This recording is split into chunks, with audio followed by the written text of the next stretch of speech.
Dear students, in this lesson, I'm going to talk about the process of seed germination. So let's first define what seed germination means and how can we define it.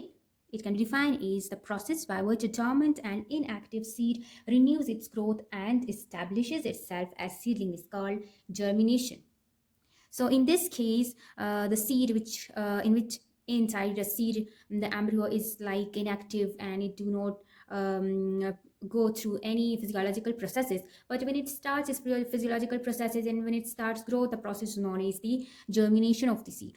Now, how you can start the germination of a seed? As the seed is dry, the embryo is inactive or dormant. But when we place the seed in soil under suitable conditions means at the suitable temperature, the water is provided to the seed and suitable light availability, and also the oxygen is available, then the seed will start the germination. It will become active and it will start its growth.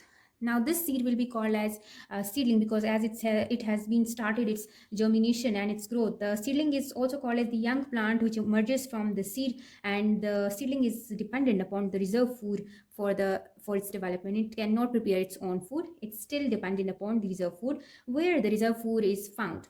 The reserve food is found in the cotyledons and endosperm, right? So the radicle will start elongation and it will come out through the micropyle and will form primary root. The cotyledons are carried above the ground. It will turn green and become leaf-like. For sometimes it will persist, and then later on it will shed off. Plumule grows upward and develops into shoot, and then it will start the formation of its own food. The next topic is about the conditions necessary for the germination of a seed. So as I mentioned earlier that there are 4 conditions which is necessary for the germination of seed. The first one is temperature, the second one is oxygen, and the third one is water, while the fourth one is light. The optimum temperature for a seed germination is about 25 to 30 degrees C.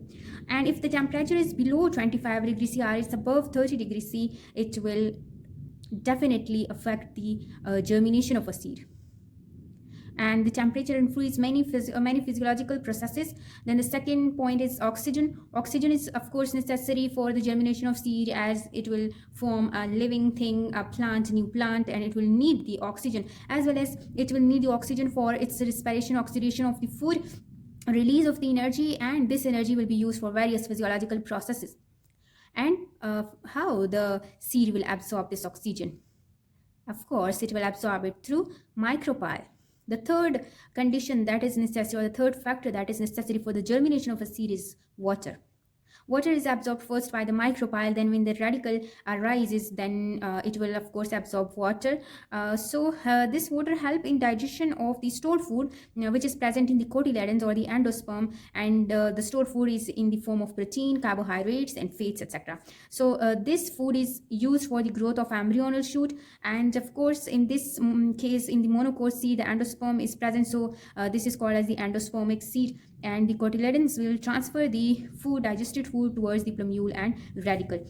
The last factor that is necessary for the germination of seed is light. So for some seeds, light is very important and they do not germinate until they are placed under the suitable light. Light means sunlight. And while some other seeds, they do not germinate until they are placed in dark conditions. So Viscum album is a plant that seed germinate only when light is available to it. It was about today's lecture. Thanks for watching.